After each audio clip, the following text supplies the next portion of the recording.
are now 3.5 hours into attempting to load this horse, and I am moving on to trying our next steps to catch you up. As you saw, we went through some work in the round pen, and the last video I made, she was upset that I might actually be in charge.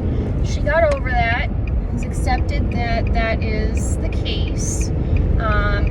I introduced her to a few exercises, and it turns out that she loves doing circles with me. So circle to the left with the lead rope, circle to the right with the lead rope, over and over and over again. The biggest thing that she needed to learn was that we don't really need a lead rope or a halter to get a job done.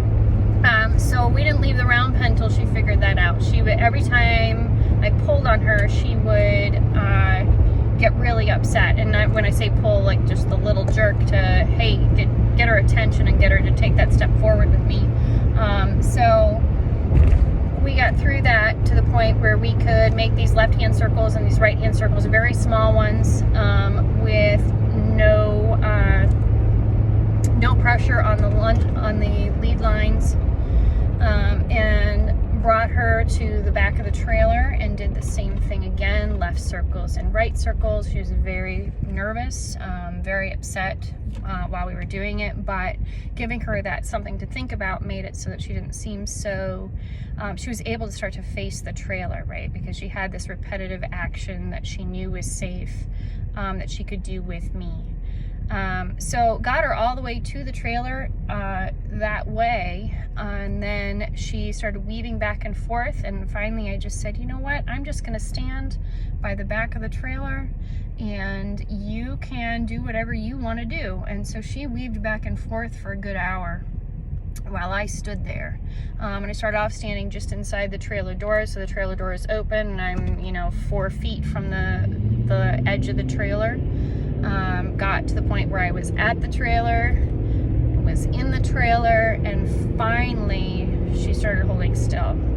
So that's when I started asking her to get in, and she's reliving this last experience that she had with loading with these other people, and I'm sure that's what the weaving back and forth was. But then she started acting like she was being driven from behind, even though there was nobody behind her. It was just me in the trailer, her with a halter and lead rope, and me asking her to join me. And so she actually ran herself straight into the trailer wall a few times, 8-10 times, before she finally realized that might not be a good idea. And then also I think realized nobody was behind her, nobody was coming after her, and so I asked her to load then, and she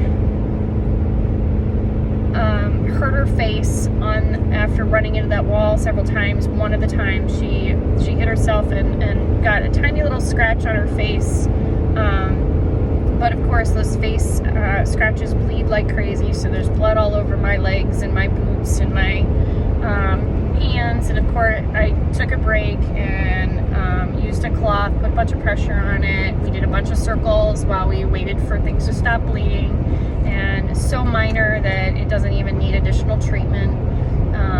It really closed up right away. And then we went back to trying to get her on, and a former student of mine has been helping me, and so we were still not able to get her on, but she stopped attacking the trailer, essentially running into the trailer. So she got to the point where she did actually put one foot in, and wasn't too terribly afraid of it, but just getting that second foot up there is so difficult when you don't already know how to trailer. And she's exhausted at this point. She is lathered up, and we are just, and this is even with letting her take breaks.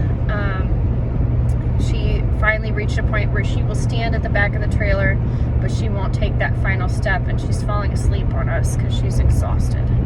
So, and then about 15 minutes after that point, she reached a point where she just checked out, and as though, okay, I've accepted I'm gonna die, so I'm just gonna stand here, and whatever happens to me is whatever happens to me, which nobody can do anything with that. We're not sure if it's actually I am pretty sure it's a combination of the fact that her herd buddy, her one horse buddy, died about 8 weeks ago, and then her experience a couple weeks ago, 3 weeks ago, with trailering, that was so negative. So at this point, I've communicated to her almost everything that I can. She needs a break. I've put her in the round pen. I don't want her to go back to her pasture thinking that the job is done. So I've put her in the round pen. There's plenty of grass in there, and her owner's gonna get her some water. And I am headed home to get Hudson, who is my male herd leader. And he is amazing with this stuff. So what I'm hoping to communicate to her is, hey, there are other horses in the world. You are going to a place where there are other horses. You're not going to a place where you're going to die. You are going to be protected. So that's why I want Hudson to come. First off, he's really good at keeping track of what a horse needs. Like I said, I learned a lot of my training from him. So we will, together, he and I, and then my former student's going to come back and help as well, hopefully get her to load up in the trailer. I have a big 3-horse stock trailer, so we'll, when we get there, I'll get him out, I'll let him see her in the round pen, and help her realize that she's not alone. And then I'll load him back up in the trailer, and then we'll try and load her behind him. So hopefully, though, she'll just be so excited that there is another horse, and that this horse is willing to spend time with her and to help her, because she's emotionally just distraught. And so sweet. She just, I can't tell you how many times during this process, even though she was kicking and flailing, that she also would stop to give me a hug and be like, yes, I know I'm safe with you. So I think Hudson will be able to bridge that final gap in communication, and we'll get her home that way. So I will keep you posted.